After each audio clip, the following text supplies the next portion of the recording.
A long time ago, before this country was called Indonesia, it was known as the archipelago. The archipelago is a land full of light. Island after island, vast seas, towering mountains, all became home to great kingdoms that would later make world history. But let's go back even further. 2,000 years ago, the archipelago consisted of hundreds of small states. There was no real central government. Each state was like its own little republic. They had their own laws, their own way of doing things.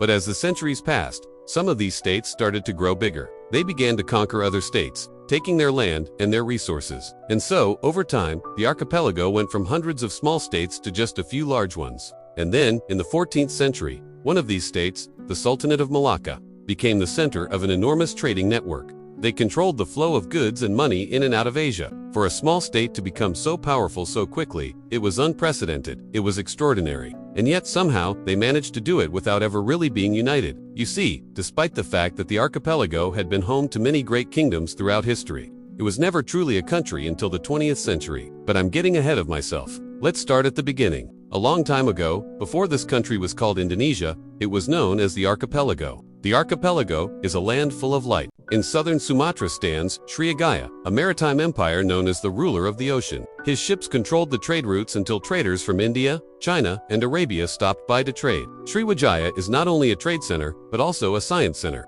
Students from abroad come to study Buddhism until the name Srivijaya becomes fragrant in the ears of kings in Asia. For centuries, Sriwijaya stood firmly as the largest maritime kingdom in the archipelago. But how did Srivijaya's power begin? Let's find out in the next video. Did you know that centuries later, in the land of Java, there stood a kingdom that became a legend? Its name was Majapahit.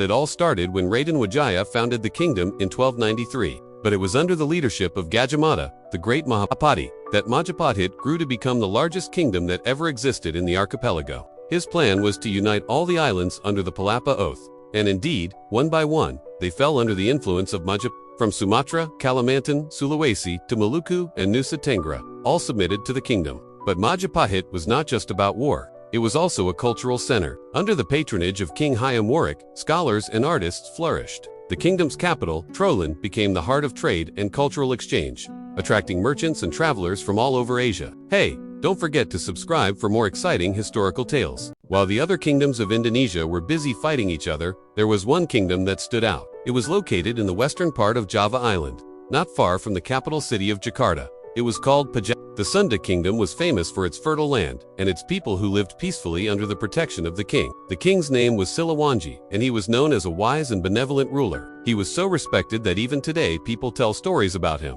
One of the most popular legends about King Siliwangi is how he tamed a wild elephant named Kuda Lumping. The story goes that the elephant was so big and strong that it took 40 men to control it. But King Siliwangi wasn't scared. He rode the elephant into battle and eventually tamed it. From then on, the elephant became his loyal companion and helped him to rule his kingdom. The Sundanese people are known for their hospitality and their love for art. They carved beautiful statues and made intricate jewelry. They also created amazing temples dedicated to their gods. One of the most famous is the Temple of Goa Gajah, which dates back to the 8th century. It's a UNESCO World Heritage Site and a must-visit destination for anyone traveling to Indonesia. But perhaps the greatest legacy of the Sundanese people is their music. They created an orchestra called gamelan, which consists of many different instruments. Gamelan music is used in all kinds of ceremonies, from weddings to funerals. It's a big part of Indonesian culture, and it continues to be played today.